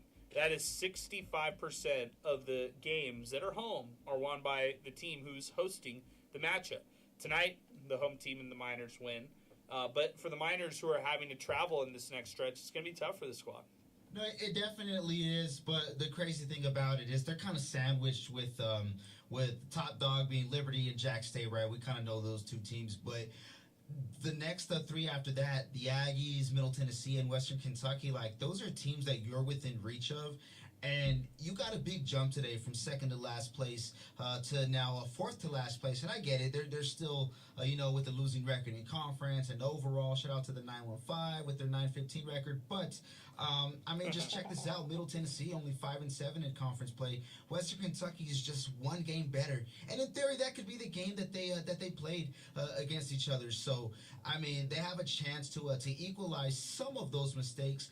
This is a huge next, 3 weeks or so? Because I think, not this upcoming week, but the week after, I think it's just one game against the Aggies. Nonetheless, though, this is going to be a huge 3-game stretch. You cannot go worse.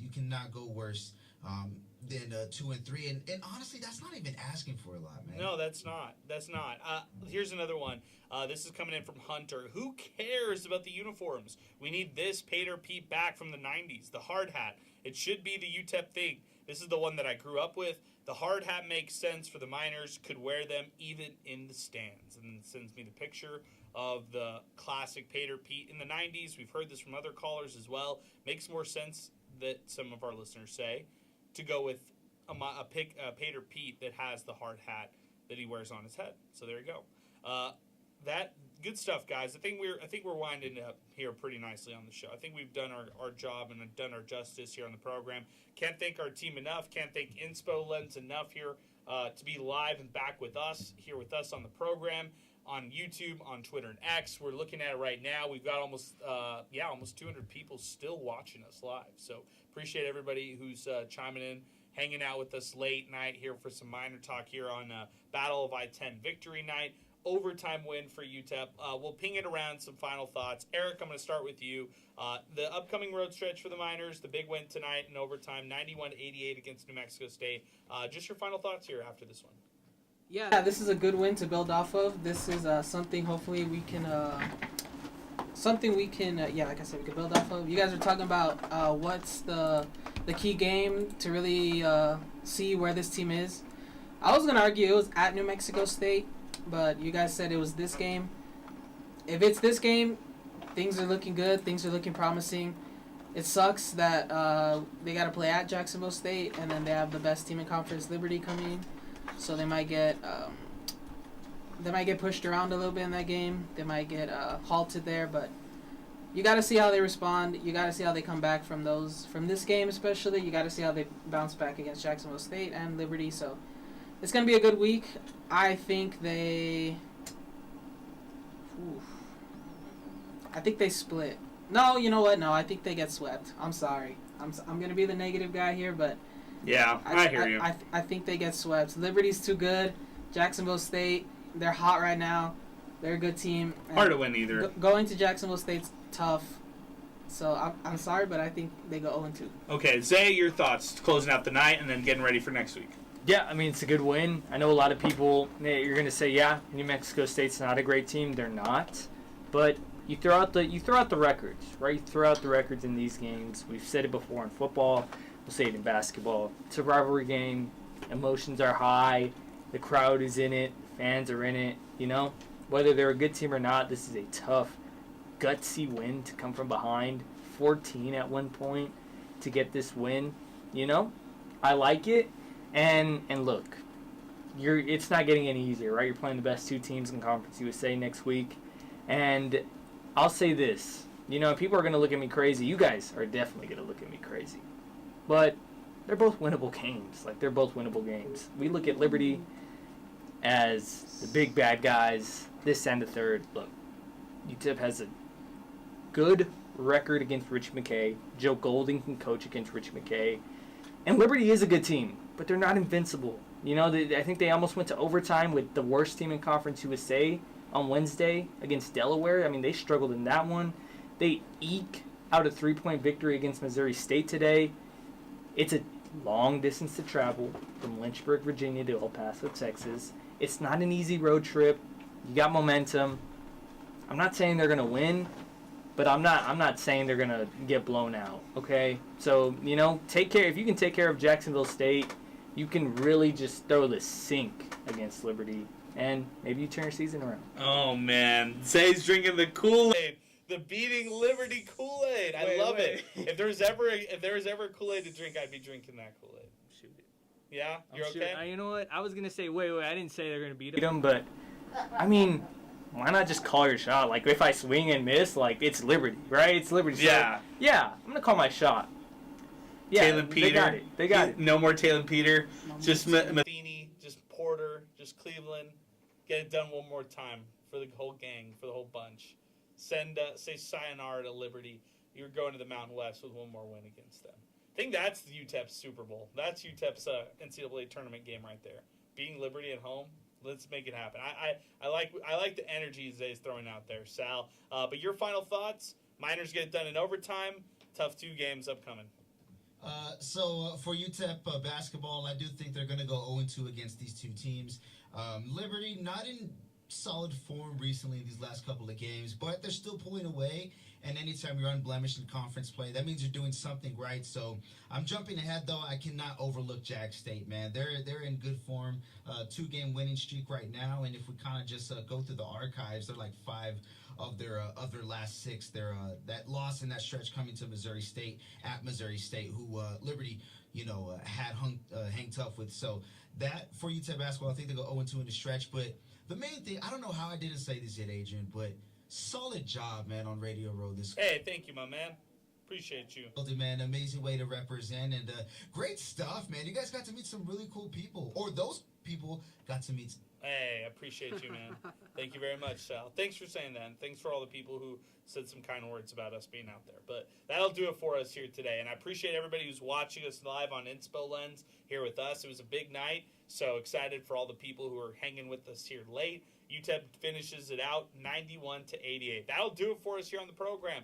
For Chris Collins, running the cameras, being behind the productions, coming up with good trivia that we might save for next time around.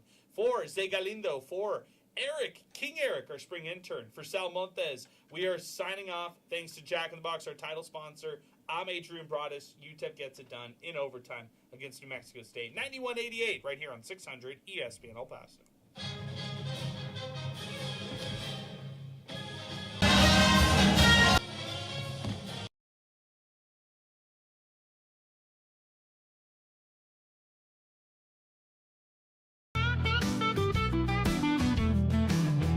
Cruising down the streets of BP, you know where the miners be. Tune in when the sun goes down, MinerTalk's the word of town. From the Sun Bowl to the lights, we're talking football every night. Win or lose, we're standing tall, El Paso's pride, we've seen it all. MinerTalk, we're keeping it real, every play, every drill. From the field to the mic, we're all in, ready to strike. El Paso nights, the stars so bright. MinerTalk's got the spotlight. Orange and blue, we never stall. Talking miners standing tall. Franklin Mountains in the back, with the miners on the attack. We break it down every snap. With every fan, we bridge the gap. The Rio Grande that flows so wide. MinerTalk's our city's pride. From the lows to the heights, we're here for those game nights. MinerTalk, we're keeping it real. Every play, every drill. From the field to the mic, we're all in, ready to strike. El Paso nights, the stars so bright. MinerTalk's got the spotlight. Orange and blue, we never stall. Talking miners standing tall.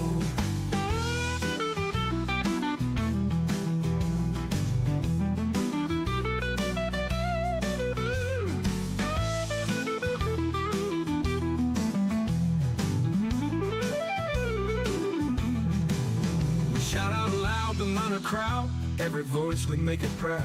From the heart of El Paso, wherever miners let them know. MinerTalk, we're keeping it real. Every play, every drill. From the field to the mic, we're all in, ready to strike. El Paso nights, the stars so bright. MinerTalk's got the spotlight. Orange and blue, we never stall. Talking Miners, standing tall.